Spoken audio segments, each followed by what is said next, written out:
On today's hot sheet, I discuss the city where home sellers are most likely to lose money, Fannie Mae's latest consumer sentiment survey, and future pacing rents. Today is Tuesday, September 12th, 2023. I am Byron Lazine, and the hot sheet starts now.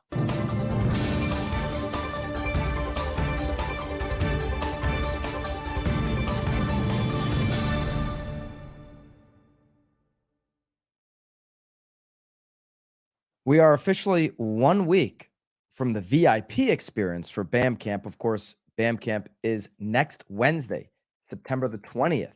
And we still have a few tickets left. We have a few tickets left for BAM Camp. I think we'll be announcing sold out at some point in the coming hours here, as well as a couple spots left on the VIP experience. Use your BAM X discount to get 25% off of either.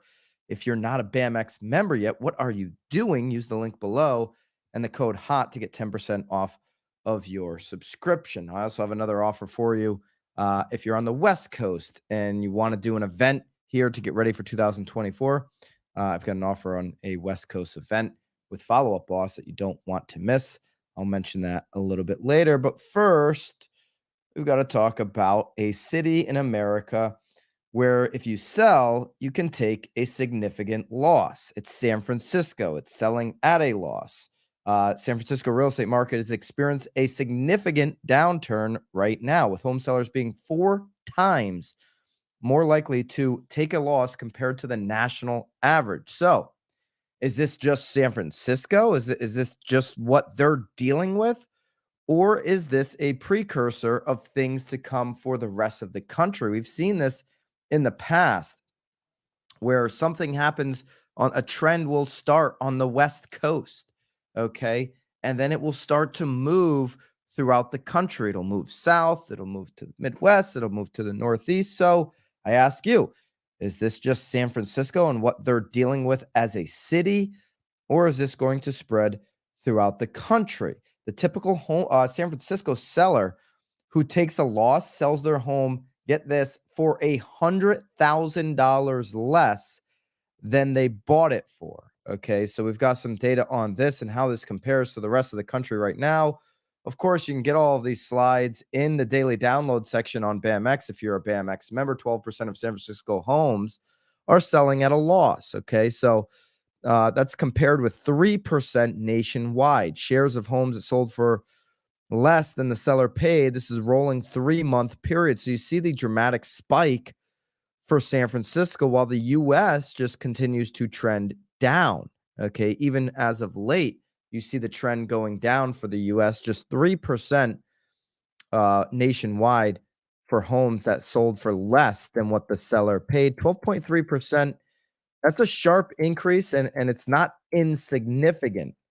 By the way, it's nowhere close. If you look at the chart, nowhere close to what we saw late 2007, 8, 9, 10, 11, 12, 13. You got to go to 14 for that to start to be a similar number. Okay, so nowhere next to the great financial crisis. We're talking about 50% in those years. Mark Davison, not just San Francisco. Mark took a $209,000 loss. I'm assuming he's talking about his Portland residence. I know Mark, founder of 1000 Watt Agency, the premier agency in real estate for branding and marketing campaigns. It was in Portland, so 209,000, but West Coast. So is this a sign for cities that are in other locations across the U.S.? It's not showing up in the data yet, but certainly something to keep an eye on. Okay, I'll go back to that slide in just a second. Love to know if we've got Tampa Bay. I'm helping a buyer from 2020 sell, and the comps are barely at the price he paid. It's coming. And so now you're in Tampa, Florida. Is this in your location? You're helping a buyer from 2020 sell. Now, are you helping them on a West Coast location, or are you helping that buyer who bought in 2020 in Tampa and is now selling in Tampa? Love to know if that's Tampa specific, because we know Tampa's been one of the hottest real estate markets over the last number of years. So if you could help us out with that, love to know. Speaking of San Francisco again, the median sale price was down a record 13.3% year over year, more than triple the nationwide drop of 4.2%.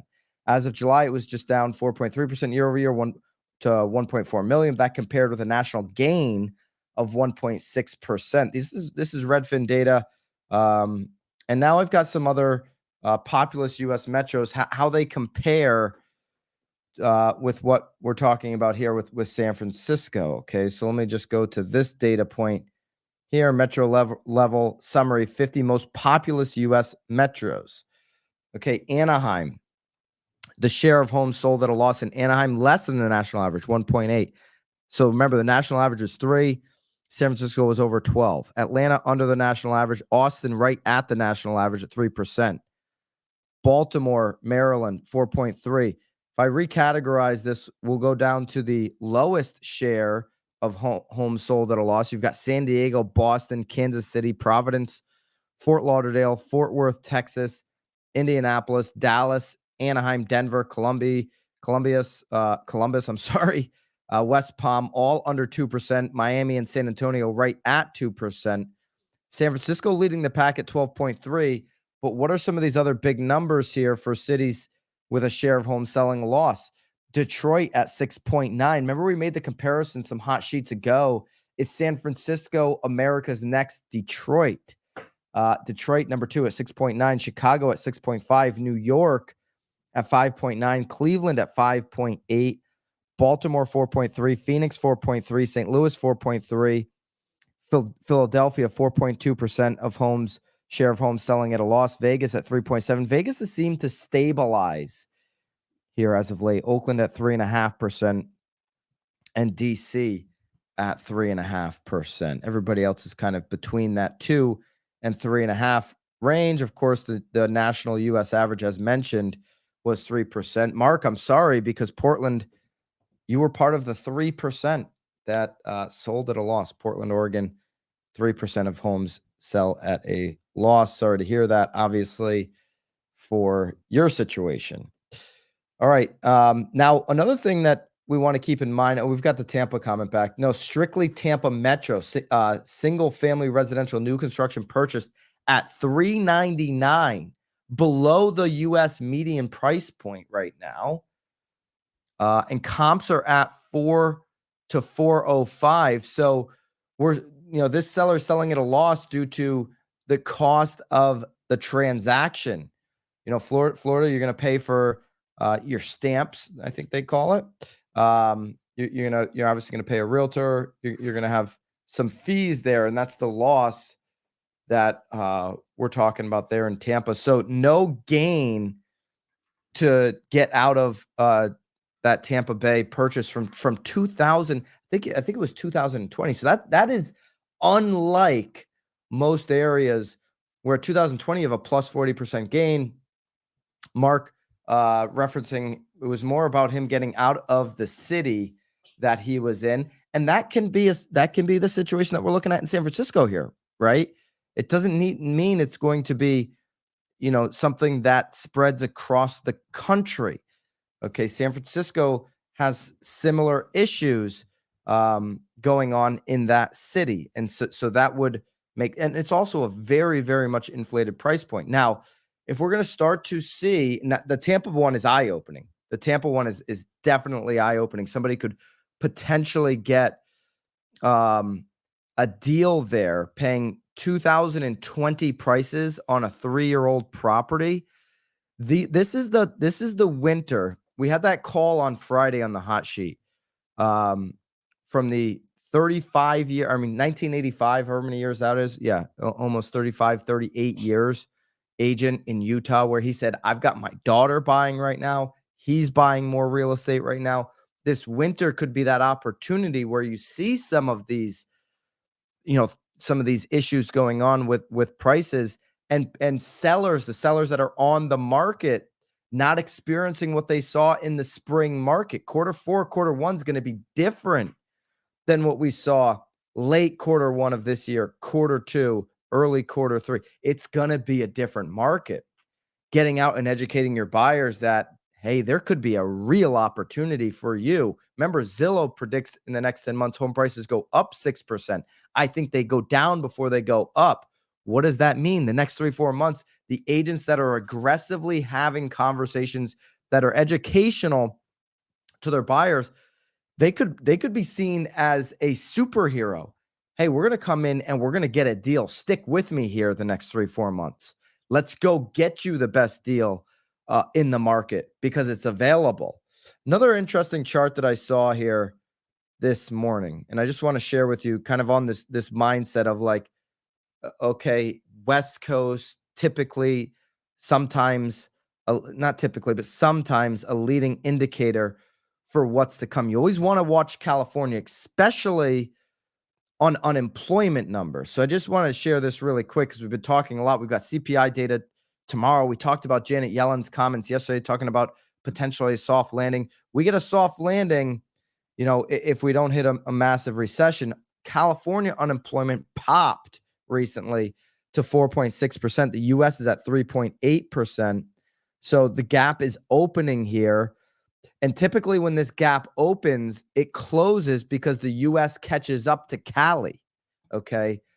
When it opens, it will, if you look here later on, as you move forward, the gap will close as the US can catch up to California. Now, 4.6%, still, not end of the world there. 4.6%, certainly not end of the world. And it could actually help this soft landing discussion that's going on. Because if we have a softer job market, that's actually one of the ways that the FOMC is going to be able to combat and get inflation down to 2%. Of course, tomorrow's CPI reading is going to be one of the biggest signals that we have, biggest pieces of information here as we lead into the September 25th, 26th FOMC meeting. Despite all of that, how do consumers feel? We have a stall in consumer sentiment. The Fannie Mae Home Purchase Sentiment Index, HPSI, remained relatively stable in August, indicating that consumer confidence in the housing market has maintained a low-level plateau set earlier in the year. Okay, this is how the consumers are feeling. Got to acknowledge that. Got to understand that as a real estate professional. That's the reality. This is the folks that you're talking to in your community. This is how they are feeling. Okay, in August, 66% of consumers reported that it's a good time to sell a home, compared to only 18% who said it was a good time to buy a home. All right, guys, listen. This is where it really takes a professional. Only 18% believe now is a good time to buy a home.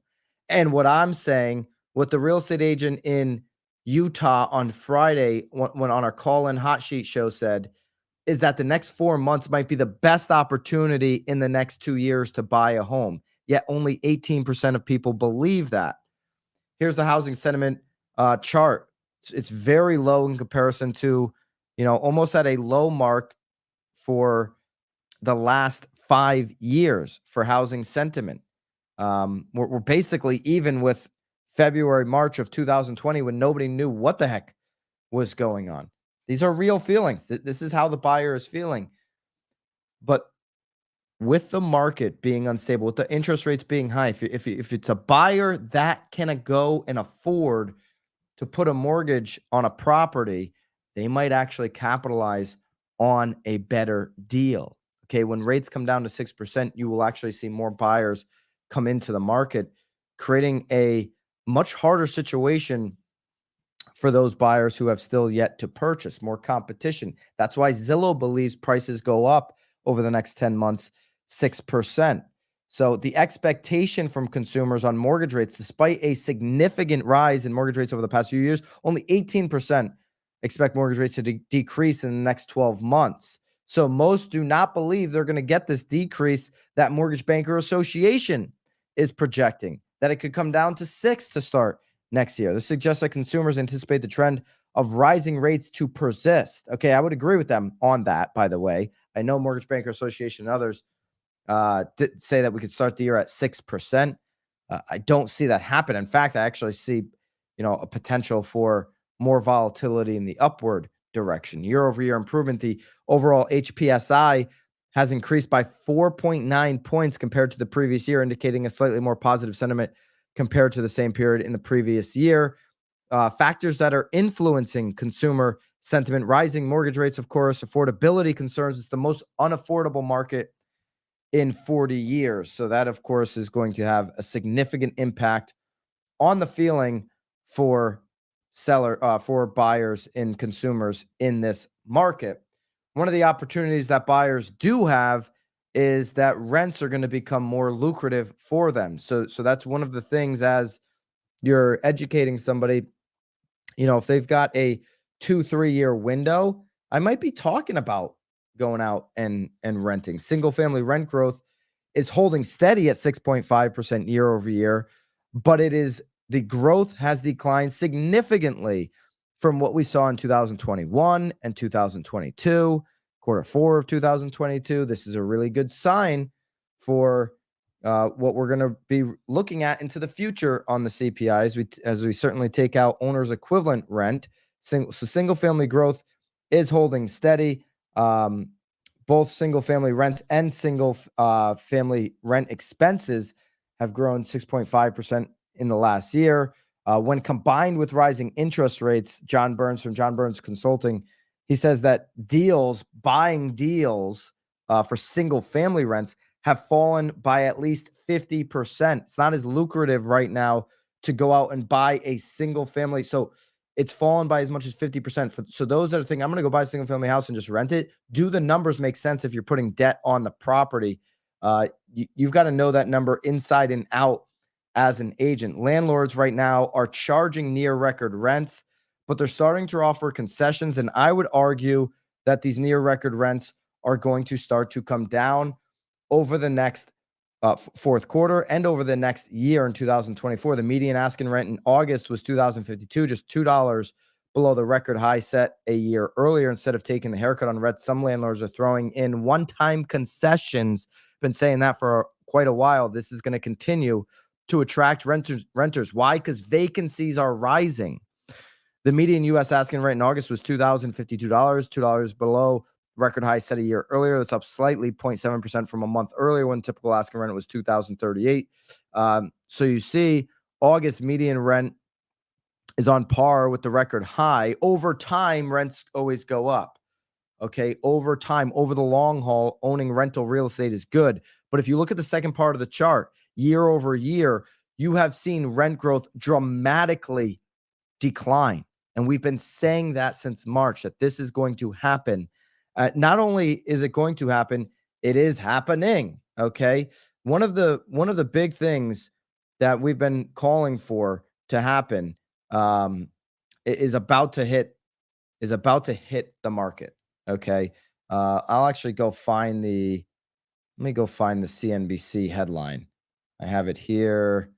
I believe there's a CNBC headline that kind of sums up exactly what we've been saying on the hot sheet for quite some time, that the influx of new construction on multifamily is going to impact this market bigger than almost any other in terms of affordability of rents. It's going to have a significant impact. Some of these multifamily holders are going to have their heads popped as well. Dawn says single family rent in our east of Dallas area, Kaufman County, has already begun the decrease, still considered high for the area, but down almost 10% year over year, just 4 months. This is coming everywhere.